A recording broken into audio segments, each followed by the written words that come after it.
नमस्कार साथियों, स्वागत है आप सभी का हमारे इस चैनल स्टेनोग्राफर्स हब में। दोस्तों, आज हम रामधारी खंड 1 की 8वीं डिक्टेशन की प्रैक्टिस करेंगे।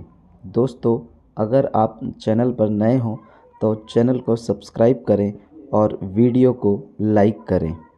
दोस्तों, डिक्टेशन कुछ समय पश्चात शुरू होगी। अध्यक्ष जी, किसी भी देश की विदेश नीति अपने में कोई स्वतंत्र नीति नहीं होती है, वरन वह किसी देश की आंतरिक नीति को स्पष्ट करती है। उदाहरण के लिए हम अमेरिका को ले सकते हैं। उसने अपने यहाँ अधिक अन्न पैदा किया और जब उसके पास अनाज फालतू बच गया तब वह अपने बकाया अनाज की बिक्री के लिए ऐसे देशों की तलाश करने लगा जो उधार पर माल ले सकते हों। किंतु हमारी आंतरिक नीति ने यह तय किया कि खर्चीले ढंग से सरकार चलाएंगे और स्वदेशी मुद्रा की कोई राशि हमारे पास नहीं बचेगी। हमने कर भी लगा दिए और मुद्रा प्रसार भी कर दिया।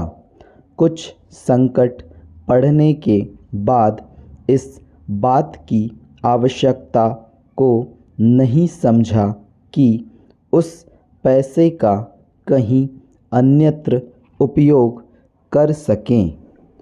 श्रीमान, मुझे माननीय प्रधानमंत्री जी के इस कथन पर दुख होता है कि दुनिया के अमीर और गरीब देशों का अंतर बढ़ता चला जा रहा है। मैं उनसे यह पूछना चाहती हूँ कि भारत की विदेश नीति ने उस अंतर को घटाने की क्या कोशिश की है? क्या भारत सरकार ने कभी दुनिया की पंचायत में यह कहने की हिम्मत की है कि बालिग मताधिकार के आधार पर यूएनओ का चुनाव होकर एक संसद बनाई जाए? और क्या आप में यह देखने की हिम्मत है कि फौज के हिसाब से कर लगाकर एक विकास का खाता खोल दिया जाए? जो देश विकसित हैं उनके मज़दूरों का 1 घंटा हमारे देश के मज़दूरों के 100 घंटों के बराबर माना जाता है, क्योंकि उनके पास साधन है। इसीलिए यह अंतर और भी बढ़ता चला जा रहा है। किसी देश के अंदर आंतरिक नीति में अमीरी और गरीबी का अंतर बढ़ता चला जा रहा हो और वह दुनिया के देशों में विद्यमान अमीरी और गरीबी के इस अभिशाप को समाप्त करेगा। यह समझ में आने वाली बात नहीं है। अब मैं आपका ध्यान एक और बात की ओर दिलाना चाहती हूँ। पूर्वी जर्मनी को मान्यता देते हमें परेशानी होती है, इसलिए कि शायद पश्चिमी जर्मनी को बुरा लगे, लेकिन पश्चिमी जर्मनी ने तो अपनी रक्षा का भार दूसरों पर छोड़ दिया है। उसने अपनी पूरी शक्ति इस बात पर लगा दी है कि अधिक से अधिक उत्पादन किया जाए। आपने जो समय दिया उसके लिए मैं आभार प्रदर्शन करता हूँ और आपका धन्यवाद करता हूँ। अध्यक्ष जी, जिस समय पाकिस्तान ने भारत पर हमला किया था उस समय उन्होंने देश की रक्षा के लिए महत्वपूर्ण कार्य किया था। इसके साथ ही मैं मंत्री महोदय को यह भी स्मरण दिलाना चाहता हूँ कि शायद उन्होंने इस पर ध्यान नहीं दिया कि इस बार जो राष्ट्रीय पुरस्कार मिले हैं उनमें रेलवे प्रशासन को केवल 2 ही प्राप्त हुए हैं, जबकि मैं ऐसा मानता हूँ कि हमारी सेना के बाद अगर किसी ने युद्ध काल में सराहनीय कार्य किया है तो वह रेलवे प्रशासन अथवा रेलवे कर्मचारी और अधिकारी हैं।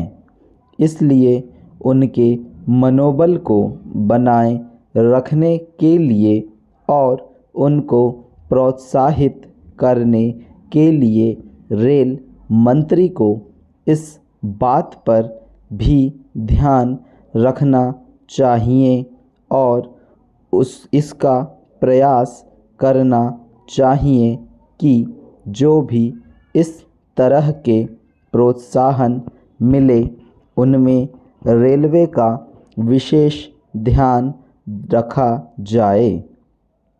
रेल मंत्री महोदय ने अपने वक्तव्य में भी रेलवे कर्मचारियों की प्रशंसा की है या उनको प्रोत्साहन दिलाया है, लेकिन यह प्रोत्साहन शांति काल में भी बना रहना चाहिए। रेलवे ने युद्ध काल में जो काम किया वह तो देश की रक्षा का महान उद्देश्य था, लेकिन उसके बाद देश के निर्माण में या गरीबी मिटाने के लिए जो युद्ध होता है उसमें भी प्रत्येक रेलवे कर्मचारी का मनोबल उसी तरीके से बना रहे। इसके लिए भी रेल मंत्री महोदय को कुछ कदम उठाने की आवश्यकता है। मैं ऐसा मानता हूँ कि वह किसी भी तरीके से करें, उनका तरीका कुछ भी हो, लेकिन उनको यह करना चाहिए कि जितने भी रेलवे कर्मचारी हैं, जो भी रेलवे को मुनाफा हो उसमें वह साझीदार हों।